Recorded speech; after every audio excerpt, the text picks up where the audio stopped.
আলাইকুম। আজকে আমরা শিখব কিভাবে মধ্যক এবং প্রচুরক বের করা যায়।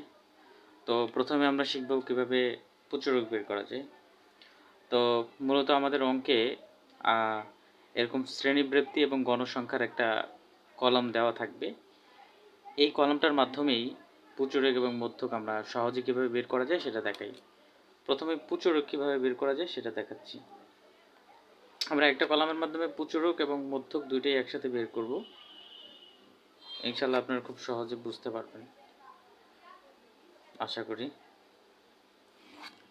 তো শ্রেণীবৃত্তির একটা ঘর দিব আমরা, গণসংখ্যার একটা ঘর দিব এবং ক্রমজড়িত গণসংখ্যার আরেকটা ঘর দিব। মোটমাট 3টা কলাম হবে, ঠিক আছে। তো প্রচুরকটা আমরা আগে প্রথমে বের করার চেষ্টা করি। এর মধ্যে আমরা শ্রেণীবৃত্তি আর গণসংখ্যার যে 2টা কলাম আছে সেটা এখানে লিখে নিব আগে। শ্রেণীব্যাপ্তি এবং এখানে লিখব গণসংখ্যা, আর এখানে ক্রমযোজিত গণসংখ্যা।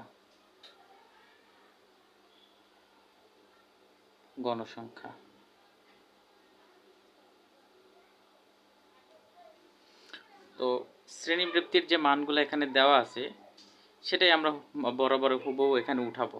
প্রথমে ছিল 10 থেকে 19, পরে ছিল 20 থেকে 29, পরে 30 থেকে 39, তারপরে 40 থেকে 49, তারপরে 50 থেকে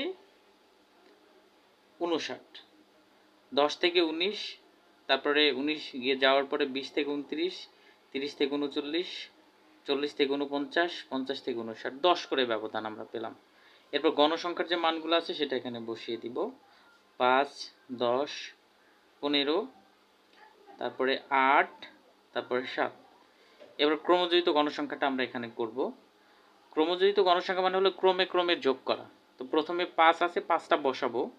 এরপর এই 5-এর সাথে 10 যোগ করে হবে 15, 15-র সাথে 15 যোগ করে হবে 30, 30-এর সাথে 8 যোগ করে হবে 38। কত? 38। 38-এর সাথে 7 যোগ করে হবে 45, মানে 45। তো 45 আমরা এখানে বসাইলাম।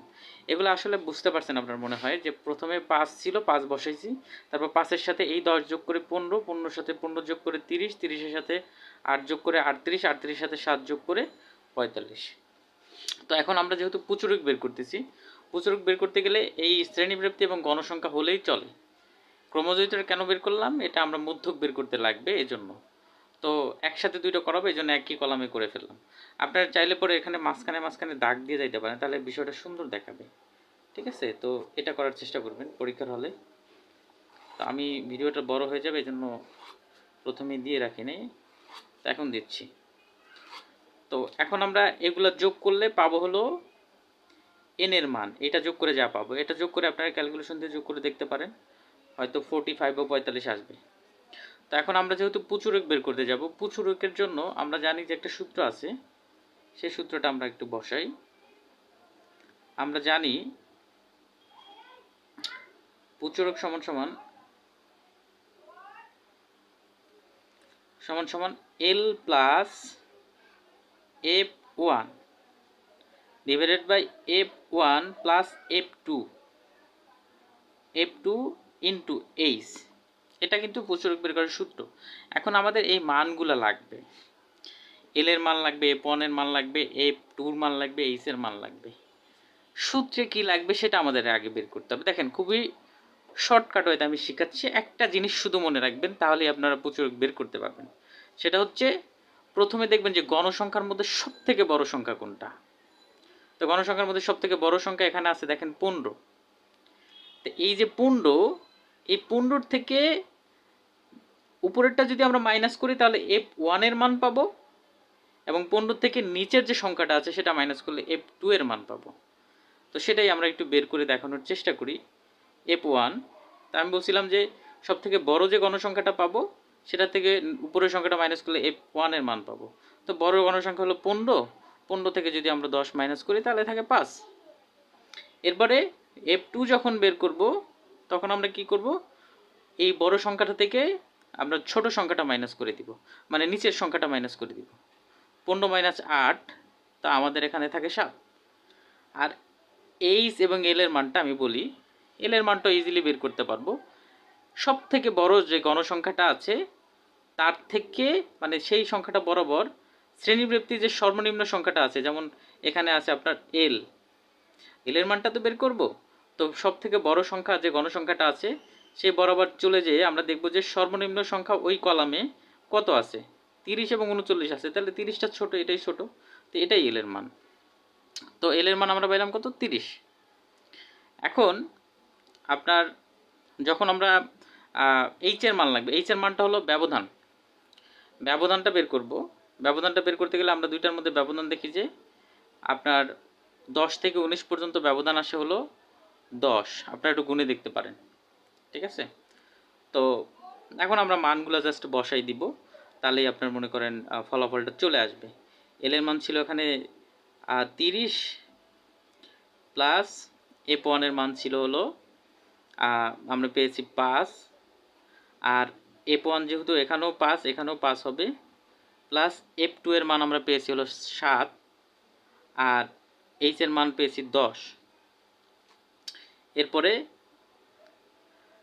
30 5 যেরকম আছে থাকবে, 5-এর সাথে 7 যোগ করলে 12 হয়, এরপরে গুণ 10। এই ক্যালকুলেশনটা আপনারা জাস্ট করে নেবেন। আমরা ভাগের কাজটা আগে করব। 5 দিয়ে 12-রে ভাগ দিবেন, এরপরে যে সংখ্যা যে মানটা আসবে সেটার সাথে 10 গুণ করবেন, এরপরে ওটার সাথে প্লাস 30 করে দিলে পরেই আপনার মানটা চলে আসবে। তো ভাগের কাজটা আগে করবেন, তারপর গুণ, তারপর 30, মানে যেটা আছে, প্লাসের যোগ কাজটা পরে করবেন। তো এখানে যে মানটা আসবে এটা প্রচুরকের মান। আমি আশা করি খুব ইজিলি বুঝাইতে পারছি। আপনাদের যদি কোথাও কোনো সমস্যা থাকে অবশ্যই কমেন্ট করে জানাবেন। এরপরে আমরা শিখব মধ্যকের মানটা। তো মধ্যকের মানটা আমি ইজিলি শিখাই দিচ্ছি। এই যেহেতু এই পেজে আমাদের ম্যাথ করা আছে, আমি চেষ্টা করতেছি একটা পেজের মধ্যে থেকে শিখাই দিতে। তো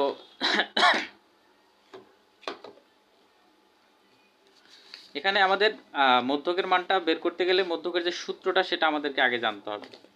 তাহলে আমি মধ্যকের সূত্রটা আগে দেখি, যে আমরা জানি মধ্যক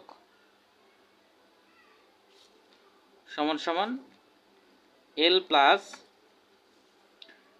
ব্র্যাকেটে n divided by 2 minus F C into H divided by F M.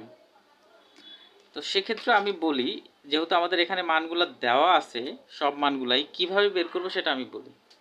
যখন আমরা এই ম্যাথটা করতে যাব, আগের মতো দেখবো যে গণসংখ্যা সব থেকে বড় কোনটা আছে এখানে। তো গণসংখ্যা সব থেকে বড় আছে হলো 15, এটাই আমরা এফ এম এর মান। এফ এম পেয়ে গেছি, তার মানে সব পেয়ে গেছি, এখন ইজিলি বের করতে পারবো। এফ এম পাইছি, তার মানে এটার উপরেরটা দেখে এফ এম বরাবর এর উপরের সংখ্যাটাকে ধরবো আমরা এফ সি। তাহলে আমাদের সূত্রে দরকার কি ছিল, এফ এম ছিল, এফ সি দরকার ছিল, এইচ এন ডিভাইডেড বাই 2 এল, এইগুলো দরকার ছিল। তো এলটা আগের মতোই, এল আমরা এই যে এফ এম যেটা ধরছি, মানে গণসংখ্যা সর্বোচ্চ যে সংখ্যাটা সেটার বরাবর গিয়ে সর্বনিম্ন সংখ্যাটা এল ধরবো, মানে এল এর মান 30। এফ এম এর মান পাইলাম, এইচ এর মানও আমরা আগে পাইছি। তাহলে দেখেন আমরা মানগুলো এখান থেকে একটু এখানে সাজাই লিখি, যে এফ এম এর মান আমরা পেয়েছি হলো, এফ এম এর মান আমরা পেয়েছি 15 পেয়েছি, মানে সর্বোচ্চ সংখ্যা যেটা। আর এফ সি এর মান আমরা পেয়েছি হলো, এফ সি এর মানটাও 15। আর এরপরে এল এর মানটা আমরা পেয়েছি 30। এরপরে এইচ এর মানটা হলো ব্যবধান। ব্যবধান কোনটা, এইগুলোর মধ্যে যে ব্যবধান আছে, যে ব্যবধান তাহলে 10, আর বাদ বাকি থাকে তাহলে আমাদের সূত্র অনুযায়ী এন এর মানটা কিন্তু আমরা এখানে যোগ করে বের করছি, সেটা কি 45, এন সমান সমান 45 ও 45। এখন কিন্তু আমরা মানগুলো পেয়ে গেছি, এখন ওই মান অনুযায়ী ম্যাথটা করে ফেলবো। মানটা বসাবো এখন। এল এর মান ছিল কত 30 প্লাস এন এর মান ছিল কত 45, এই যে এখান থেকে ডিভাইডেড বাই 2 মাইনাস এফ সির মান হচ্ছে 15, এরপরে গুণ এইচ এর মান 10 আর এফ এম এর মানও 15। এবার জাস্ট আমরা ক্যালকুলেশনটা করে দিব ইজিলি। 45কে যদি আমরা 2 দিয়ে ভাগ দিই তাহলে হয়তো 22.5 আসে, আর মাইনাস কত 15 গুণ 10 ডিভাইডেড বাই 15। এখন এই জায়গায় আপনার ব্র্যাকেটের কাজটা আগে করবেন, যেহেতু আমার কাছে এখন ক্যালকুলেটর নেই তাই আমি করে দেখাচ্ছি না, জাস্ট বুঝিয়ে দিচ্ছি। ব্র্যাকেটের কাজটা আগে করবেন, 22.5 থেকে 15 মাইনাস করবেন, এরপর 10কে 15 দিয়ে ভাগ দিয়ে যেটা আসবে এটার সাথে যে ব্র্যাকেটের যে মানটা বেরোবে ওইটার সাথে এটা গুণ করে দিবেন এবং সর্বশেষে প্লাস করে দিবেন 30, তাহলে আপনার এটা অ্যান্সার চলে আসবে। এটা আশা করি আপনারা সবাই পারবেন। তো যদি ভিডিওটা ভালো থাকে অবশ্যই সাবস্ক্রাইব করবেন এবং লাইক শেয়ার করবেন, যাতে করে আমি পরবর্তী ভিডিও বানানোর জন্য একটু উৎসাহ পাই। ধন্যবাদ সবাইকে।